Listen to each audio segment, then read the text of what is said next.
Guys, welcome back to new video. আজকের এই ভিডিওটাতে আমি তোমাদের সাথে আলোচনা করব এমবিএ এর স্যালারি নিয়ে। এমবিএ কোর্সটা করার পর তোমরা কত টাকা স্যালারি পেতে পারো, কত টাকা তোমরা এক্সপেক্ট করতে পারো, ইন রিয়ালিটি তোমাদের হাতে কত টাকা আসবে, মান্থলি কিভাবে স্যালারি ডিস্ট্রিবিউট হয় সেটাও তোমাদের সাথে ডিসকাস করব। ওয়েস্ট বেঙ্গলের মধ্যে যদি চাকরি পাও, ওয়েস্ট বেঙ্গলের কীরকম অবস্থা, ওয়েস্ট বেঙ্গলে এমবিএ করার পর কলকাতাতে কীরকম জব মার্কেট আছে, কীরকম স্যালারি তোমরা এক্সপেক্ট করতে পারো, আউট অফ ওয়েস্ট বেঙ্গল গেলে তোমরা কীরকম স্যালারি এক্সপেক্ট করতে পারো, এই সমস্ত বিষয়ে আজকের এই ভিডিওটাতে আমি তোমাদের সাথে আলোচনা করব। তো চলো ভিডিওটা স্টার্ট করা যাক।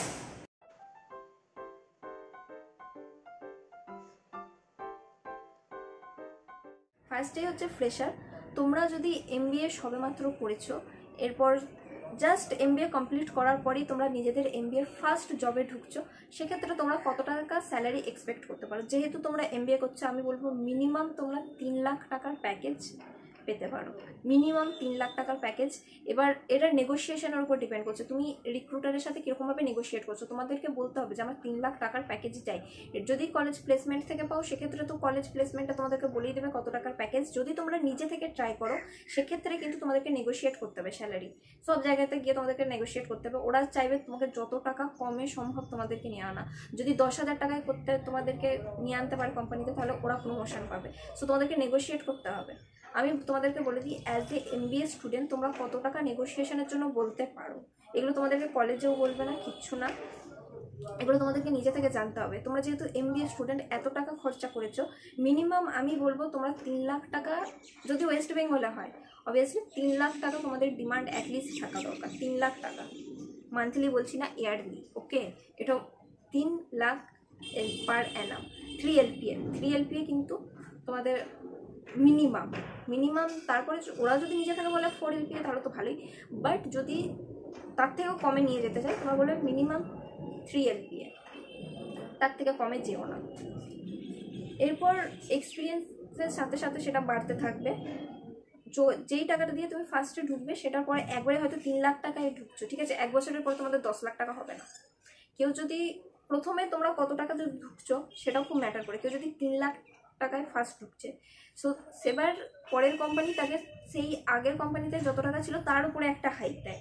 নাকি ধরো তুমি যদি ফার্স্টে একটা জবে ঢুকেছো, সেটা 3 লাখ টাকা তোমার প্যাকেজ, ঠিক আছে, এরপর 1 বছর পর তুমি অন্য কোম্পানিতে যাচ্ছ, অন্য কোম্পানির কিন্তু বাজেট হচ্ছে 10 লাখ টাকা, কিন্তু সে দেখছে তুমি আগের কোম্পানিতে 3 লাখ টাকায় ছিল, তোমাকে 3 লাখ থেকে সে 10 লাখে দেবে না। সে তোমার আগের কোম্পানিতে যে টাকাটা তুমি মাইনে পেতে, সেই টাকাটার উপরে 3 লাখ টাকার উপরে তোমাদেরকে একটা লাইক 3 থেকে তোমাদের হার্ডলি তোমাদের 5-এর উপর যেতে পারে, ম্যাক্সিমাম 5 লাখ টাকা 5 LPA। 3 লাখ থেকে 5 এরকমভাবে হয়, কিন্তু ওদের কাছে হয়তো বাজেট ছিল 10 লাখ টাকা, কিন্তু তোমাকে 3 লাখ থেকে তারা 10 লাখে আনবে না, কোনোভাবেই আনবে না। সো তোমার আগে যে স্যালারিটা ছিল তার উপরে। এবার কেউ হয়তো ফার্স্টেই ঢুকেছে 7 লাখ টাকায়, 7 LPA, সো সেখান থেকে কিন্তু সে 9 লাখ 10 লাখ এরকম করে যেতে পারে।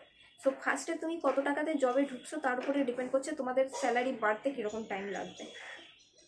এক্সপিরিয়েন্সের সাথে সাথে তোমাদের বাড়বে, আমি যেটা তোমাদেরকে বললাম।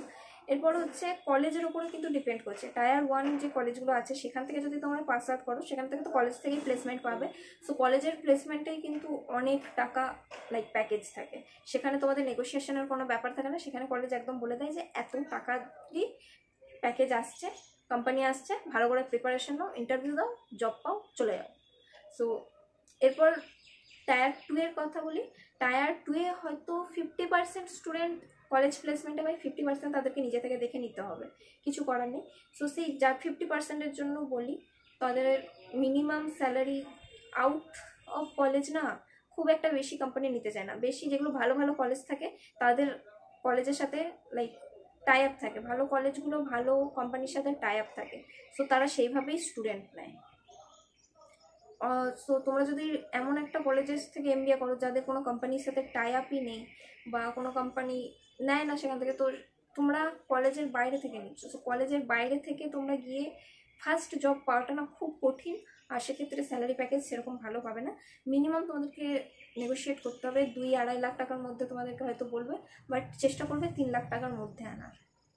কারণ ওয়েস্ট বেঙ্গলের বাজারে, কলকাতার বাজারে মিনিমাম 3 লাখ টাকা ইনকাম না হলে চলবে না।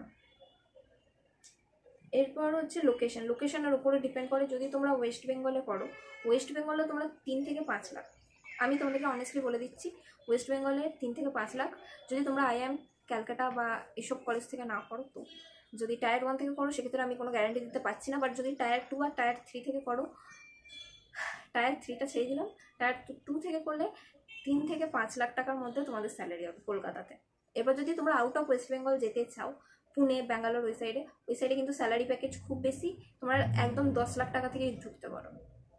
ওখানে কিন্তু অ্যাজ এ ফ্রেশার তোমরা 10 LPA এক্সপেক্ট করতে পারো, পেয়েও যাবে। তো যারা কলকাতাতে থাকতে চাও তাদের জন্য এটাই বলি, 3 থেকে 5 লাখের মধ্যে। যদি যারা বাইরে যেতে চাও তাদের জন্য তো ভালোই। পরে তোমরা এক কাজ করতে পারো, ওখান থেকে 10-10 LPA যখন থাকবে সেখানে গিয়ে কাজ করে নিতে পারো। যারা এডুকেশন লোন নিচ্ছ তারা সেই লোনটা মিটিয়ে নেবে, তারপর তারা আবার ওয়েস্ট বেঙ্গলে চলে আসবে, এটাও করতে পারো। এরপর হচ্ছে প্যাকেজ নেগোসিয়েশন। কোম্পানি 3টে একদম পরপরই আছে, 3টে একটার সাথে রিলেট করে। কোম্পানির ওপরে ডিপেন্ড করছে, যদি ভালো মানে নামি কোম্পানি হয় সেক্ষেত্রে প্যাকেজ কিন্তু ভালোই দেয় ওরা। যদি ছোটোখাটো কোম্পানি হয়, স্টার্ট আপ কোম্পানি হয়, সেক্ষেত্রে কিন্তু প্যাকেজ সেরকম ভালো থাকে না। এবার প্যাকেজ কিন্তু ডিপেন্ড করে তোমার নেগোসিয়েশন স্কিলের ওপরে। যদি কলেজ প্লেসমেন্ট না হয়, আমি বারবার বলে দিচ্ছি, কলেজ প্লেসমেন্ট হলে কিন্তু কলেজ থেকে বলে দেয় যে কত টাকার প্যাকেজ আসছে, সেখানে তোমাদের নেগোশিয়েট করার কোনো ব্যাপারই থাকে না। কিন্তু যদি তোমরা কলেজ প্লেসমেন্ট থেকে প্লেসমেন্ট পাচ্ছ না, তোমরা নিজে থেকে ট্রাই করছো, সেক্ষেত্রে তোমরা যদি কোনো কোম্পানিতে ইন্টারভিউ দিতে যাও, সেখানে কিন্তু তোমাদেরকে স্যালারির জন্য নেগোশিয়েট করতে হবে। নেগোশিয়েট মানে ওরা দাম কমাতে চাইবে, ওরা বলবে 10-15 হাজার, তোমাদেরকে বলতে হবে 20,000-25,000-এর মধ্যে আমি কাজ করবো, নাহলে না। এই একটা নেগোশিয়েশন স্কিল থাকতে হবে, আর সেটা হবে পুরোপুরি ইংলিশে।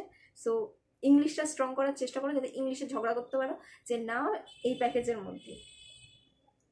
তো এই একটা স্কিল থাকতে হবে। যদি কলেজ থেকে পাও তাহলে তো ভালোই, আর যদি কলেজ থেকে না পাও তাহলে তোমাদেরকে নেগোশিয়েট করতে হবে। এই হচ্ছে MBA এর স্যালারির সমস্ত ব্যাপার। আশা করি তোমরা বুঝতে পেরেছো, তোমাদের ক্লিয়ার হয়েছে যে কত টাকা তোমরা প্যাকেজ পেতে পারো। তোমাদের মনের মধ্যে অনেকে হয়তো ভাবো যে 1 কোটি টাকার প্যাকেজ পেয়ে যাবে, 10 লাখ টাকা 12 লাখ টাকা MBA করলে প্যাকেজ পেয়ে যাবে, তাদের জন্য বলে এগুলো শুধু ডেলুশনস। রিয়েলিটি কিছু আলাদা। আজকের এই ভিডিওটাতে আমি রিয়েলিটিটা আলোচনা করলাম যে MBA করলে তোমরা অ্যাকচুয়ালি সত্যি করে কত টাকা পেতে পারো। তো আশা করি তোমাদের একটা আইডিয়া হয়ে গেছে যে MBA করার পর স্যালারি প্যাকেজ কীরকম থাকে না থাকে। তো এরপর তোমরা পরবর্তী কথা তোমাদের ভেবে দেখতে পারো কি করবে না করবে। আজকের ভিডিওটা এইটুকুই। যদি তোমাদের কোনো কোয়েশ্চেন থাকে অবশ্যই কমেন্ট করতে পারো। যদি তোমাদের কোনো এমন টপিক থাকে যেটা চাও যে আমি আলোচনা করি, সো সেটা অবশ্যই কমেন্টে জানিও, আমি নেক্সট ভিডিও সেটা নিয়েই বানাবো। আজকের ভিডিওটা এইটুকুই। টাটা গাইস, দেখা হচ্ছে পরের ভিডিওতে। টাটা।